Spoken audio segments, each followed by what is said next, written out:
Daniel ഒരു ബിംബം കണ്ടു രാജാവിൻ്റെ അല്ലേ. രാജാവ് കണ്ട ഒരു സ്വപ്നത്തിൽ കണ്ട ബിംബം, സ്വർണം കൊണ്ടുള്ള തല, മാറുവിടോ ഈ ഭാഗങ്ങളൊക്കെ വെള്ളി, അത് കഴിയുമ്പോൾ ബ്രാസോ ബ്രോൺസോ, അത് ഇരുമ്പ്, ഏറ്റവും അവസാനം കാൽപ്പത്തിയും ഇതൊക്കെ ഇരുമ്പും കളിമണ്ണും കൂടി മിക്സ് ചെയ്ത് വെച്ചിരിക്കുന്നു. എത്ര നൂറ്റാണ്ടായത് കണ്ടിട്ട്. അതിനുശേഷം അതിൻ്റെ ഒരു വ്യാഖ്യാനം പറഞ്ഞു, ഏറ്റവും ആദ്യം വന്ന ഏറ്റവും പ്രബലമായ ഒരു കിങ്ഡമാണ്. അതിനുശേഷം അതിനേക്കാൾ കുറഞ്ഞു ഏറ്റവും അവസാനം എന്ത് ചെയ്യുന്നു, ആ കാല് അവിടെ ഇരുമ്പും കളിമണ്ണും കൂടി ചേരുമോ?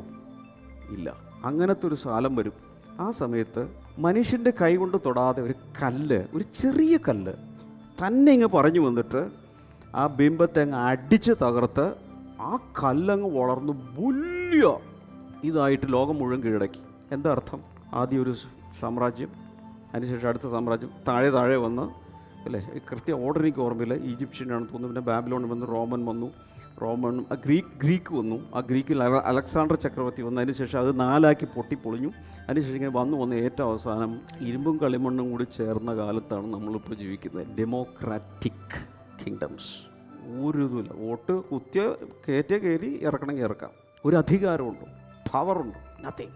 ആ സമയത്ത് മനുഷ്യർ തൊടാതെ ഒരു കല്ല് പറഞ്ഞു വരും. ഇതിനെല്ലാം കൂടി തകർത്തിട്ട് ആ സാമ്രാജ്യം മൊത്തം വാഴും.